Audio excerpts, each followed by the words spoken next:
Right, so I'm going to show you how to install a triple lock security door in a subframe. The door is already fitted inside the subframe in the factory, so you don't actually need to hang the door. You're just fitting the door to the face of the door jamb. The hinges are in place, the triple lock's in place, and the striker plates are all screwed on to the subframe. I've got a piece of 20mm architrave here that I'll put on top of the mat, and then we'll set the door on top of that. The bottom of the door must sit on top of the bit of wood, not the subframe itself. So therefore I've positioned it into the middle of the doorway, and then we can adjust the door as we're installing it to get it level with the brickwork. Right, so now we've got the door in position, and we know that the door needs to be from each side of the brickwork the same distance.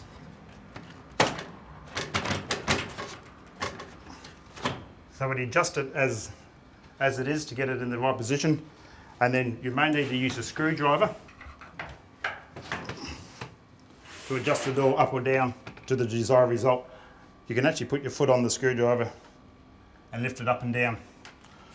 So now I'll grab the drill, screw. We need to put the top left hand screw in on the hinge side first.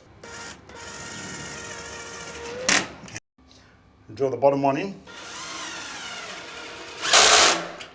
So then we have the hinge side pinned in position, and then we proceed to the lock side to start drilling that one.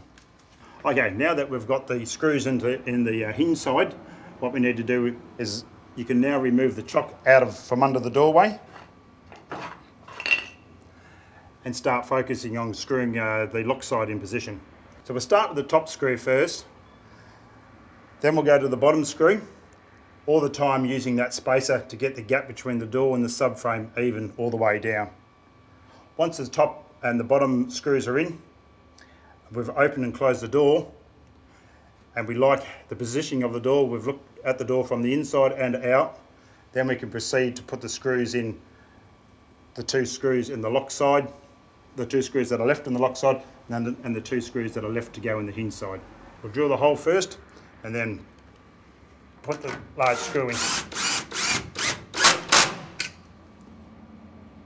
Remove the spacer out of there. Use a screwdriver if you like, just to widen up the gap. Put the spacer in.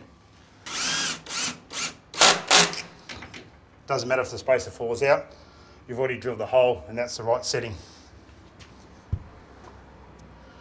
Then from there, what we'll do is open the door up and check it before we go put all the screws in the whole subframe. Check out the opening and closing of the door. We also need to go inside to see if there's any gaps appearing from the inside before we screw the rest of the screws in. Once that's done, you need to fit the closer, and the instructions for fitting the closer are written on the box that is supplied with the door. Also, the bug strip down the bottom needs to be installed as the last thing. This bug strip will either go on the outside or the inside of the door. It really just depends on what type of doorway you have. On this particular door, it fits on the inside and fills up the gap underneath.